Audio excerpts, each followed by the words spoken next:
हाय नमस्कार, मैं पीयूष गोयल सारा स्पॉटलाइट का आपका स्वागत करता हूँ। और आज हम मौजूद हैं पत्रकारिता की दुनिया में एक नामचीन महिला के साथ, जिनका नाम रेखा दुग्गल है और पंचायत संघर्ष के लिए संभाल रही है और रोहिणी अवंती उनका ऑफिस है। और पत्रकारिता में एक ऐसा ऑफिस बनाना, एक ऐसा काम नाम बनाना बहुत गर्व की बात है और हमारे यहाँ मौजूद है। तो मैं स्वागत करना चाहूँगा रेखा जी का। रेखा जी, स्वागत है सारा स्पॉटलाइट में आपका। बहुत बहुत शुक्रिया। आइए आपको परिचय बताइए पहले, तो क्या क्या करती है और क्या परिचय है आपका?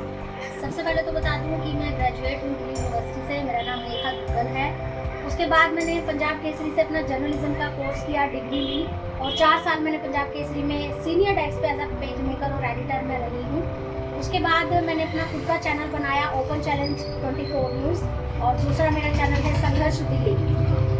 बस तब से अपनी पत्रकारिता की लाइन में लगे हुए हैं, सामाजिक काम करते हैं, लोगों की मदद करते हैं और कोशिश ये करते हैं कि अच्छे तरीके से पत्रकारिता करें। हमारा पत्रकारिता करने का तरीका बिल्कुल साफ सुथरा, एकदम जेन्युइन हो, ताकि किसी को हमसे कोई शिकायत ना हो, किसी को हमारी तरफ से कोई हर्ट ना हो। पत्रकारिता करने का एक जुनून, एक सपना कहाँ सोचा और कैसे इस बैकग्राउंड में आपने प्लान किया कि हाँ पत्रकारिता करनी है, मुझे पत्रकार बनना है?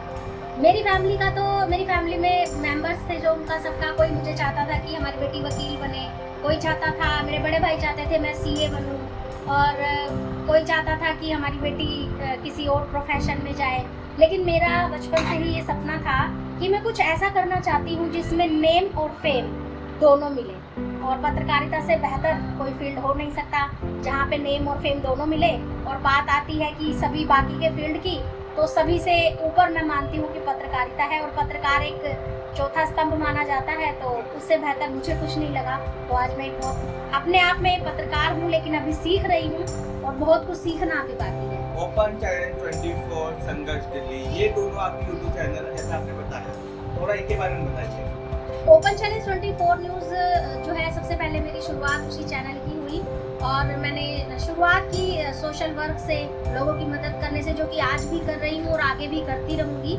और अपने क्षेत्र के जो समस्याएं होती हैं वो दिखाना, जो क्राइम होते हैं उनको दिखाना, जो गलत काम चल रहे हैं जैसे कि सट्टा नशे के अड्डे चल रहे हैं, जो युवाओं की ज़िंदगी को ख़राब कर रहे हैं, उनको जहर पिला के उनका जीवन जो है वो अंधकार में धकेल रहे हैं। और कुछ चीज़ें ऐसी भी होती है पुलिस प्रशासन की तरफ से भी, जिनको हमने दिखाया और उसमें काफ़ी सुधार भी आई। उन चीज़ों में काफ़ी जगह के नशे के अड्डे जो बहुत बड़े लेवल पर चल रहे थे, उनको हमने बंद भी कराया। तो बस इसी तरीके से लगे हुए अपनी ड्यूटी में। आपकी ओपन चैलेंज और संघर्ष की टीम में कितने मेंबर है, कितने पार्टनर है, कौन कौन आपके सहयोगी है?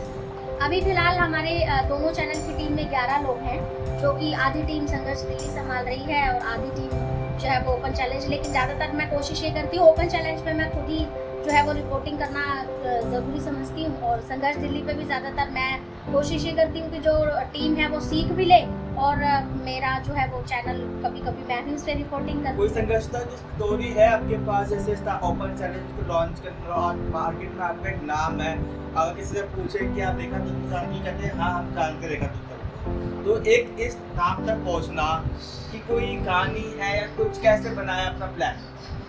कुछ नहीं, बस जैसा मैंने अभी थोड़ी देर पहले आपको बताया कि नेम और फेम वो दोनों अगर चाहिए तो मेहनत तो करनी पड़ेगी। हाँ, बहुत सारा सरवाइव करना पड़ा, बहुत सारी चीज़ों को झेलना पड़ा, काफ़ी चीज़ें, मेहनत बहुत हुई। जैसे बीच में लॉकडाउन लगा, लॉकडाउन के अंदर हम लोग सड़कों पर, मैं खुद सड़क पर उतरती थी, शमशान के अंदर मैंने वो चीज़ देखी जो लाइफ में शायद ही किसी ने देखी होगी। और वो देखने के बाद मैं चाहती नहीं कि दुनिया में कोई भी ऐसी चीज़ को दोबारा देखे।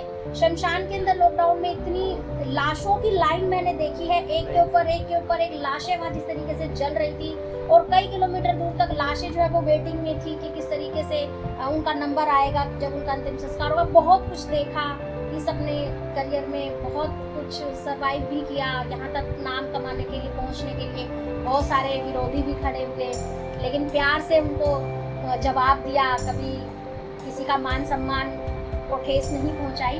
बस इसी तरीके से लगे। आने वाला चुनाव, जैसे कि आप जानते हो लोकसभा का चुनाव आने को है, बिल्कुल डेट्स आ चुकी है, तो और इसमें कहीं ना कहीं आम आदमी पार्टी को जिस तरीके से सलाखों को पीछे घुसाया जा रहा है, और इस बारे में क्या कहना चाहेंगे आप? जवाब तो आप ही ने दे दिया कि आम आदमी पार्टी को सलाखों के पीछे फंसाया जा रहा है, तो मैं बस उस बात को आगे कंटिन्यू करूंगी। जवाब आप दे चुके हैं कि फंसाया जा रहा है। तो फंसाया जाना सही जवाब शब्द है या नहीं?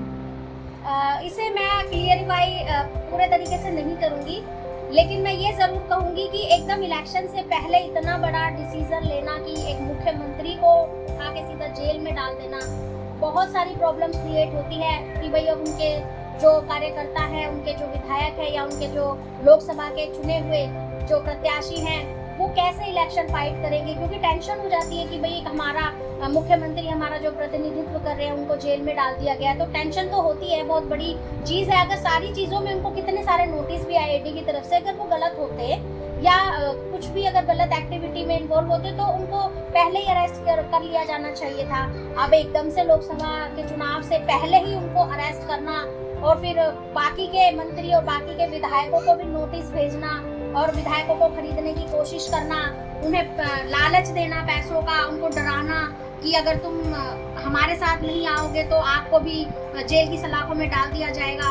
तो कहीं ना कहीं ये साबित तो होता है ना कि डर तो है, केजरीवाल जी से डर तो है, लोगों को, पार्टियों को डर तो है, डरते हैं केजरीवाल जी से कि वो भ्रष्टाचार को, भ्रष्टाचारियों को इसी झाड़ू से साफ करेंगे। कि जो भ्रष्टाचारी का आरोप लगा है केजरीवाल सरकार यानी आम आदमी सरकार पर, वो कहीं ना कहीं गलत है। देखिए घोटाले किसने नहीं किए, मैं ये नहीं कह रही कि नाम मैं किसी का नहीं लेना चाहती, सबसे बड़े घोटालेबाज कौन है वो आपको भी पता है। रेल मंत्रालय बिक चुका है, एयरपोर्ट बिक चुके हैं, बहुत सारी हिंदुस्तान की सरकारी जमीनें बिक चुकी है। आज हिंदुस्तान में अडानी, अंबानी, कुछ नाम ऐसे हैं जिनको बच्चा बच्चा जानता है और पैसे वाले भी वही हैं, हर चीज के मालिक वही हैं। अयोध्या की अगर बात करें तो अयोध्या की जमीन पूरी अडानी अंबानी के नाम पर है, वहाँ आप अपनी जमीन अगर खरीदने जाओगे तो करोड़ों के भाव बेचोगे, अगर वो खरीदेंगे तो उनके दाम करोड़ों में होंगे, वो अपने होटल बनाएंगे और वहाँ के रहने वाले खुद बेरोजगार हैं अभी फिलहाल। तो मैं यही कहूंगी कि देखिए घोटाले तो अपने अपने क्षेत्र में सबने बहुत बड़े बड़े घोटाले किए हैं। आप घोटाले की आड़ में अगर किसी साफ छवि के नेता को आप जेल में डाल रहे हो, वो भी इलेक्शन से तुरंत पहले, तो कहीं ना कहीं डर तो है कि दिल्ली पे मुख्यमंत्री का राज है तो कहीं प्रधानमंत्री की कुर्सी पे ना जाए, तो डर तो है। इसी के साथ कोई संदेश, कोई मैसेज जो आप हमारे व्यूअर्स को देना चाहेंगे, जो हमारे बच्चे पत्रकारिता की फील्ड में आने की कोशिश कर रहे हैं या आना चाहते हैं, कोई संदेश देना चाहेंगे उनको? मैं सिर्फ यही कहना चाहूंगी कि जो भी पत्रकारिता के क्षेत्र में आना चाहते हैं, सबसे पहले तो अपना ये ठान कर आए कि आपने पत्रकारिता करनी है तो सबसे पहले किसी अच्छे इंस्टीट्यूट से उसका कोर्स करें, समझे कि पत्रकारिता एक्चुअल में होती क्या है। जब तक आप पढ़ेंगे नहीं, कोर्स नहीं करेंगे, पत्रकारिता के मायने आप नहीं समझ सकते। किसी भी उठाई गिरे इंस्टीट्यूट से 10-20 हज़ार रुपए में कोई भी सर्टिफिकेट बनवा के आप माइक लेके अगर फील्ड में उतरते हैं तो आपको दिक्कतें आएंगी ही आएंगी।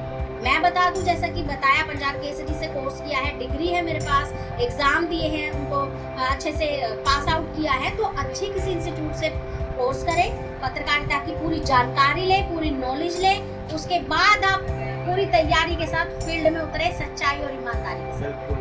और एक पत्रकार होना बहुत ही गर्व की बात और बहुत रिस्पॉन्सिबिलिटी की बात होती है।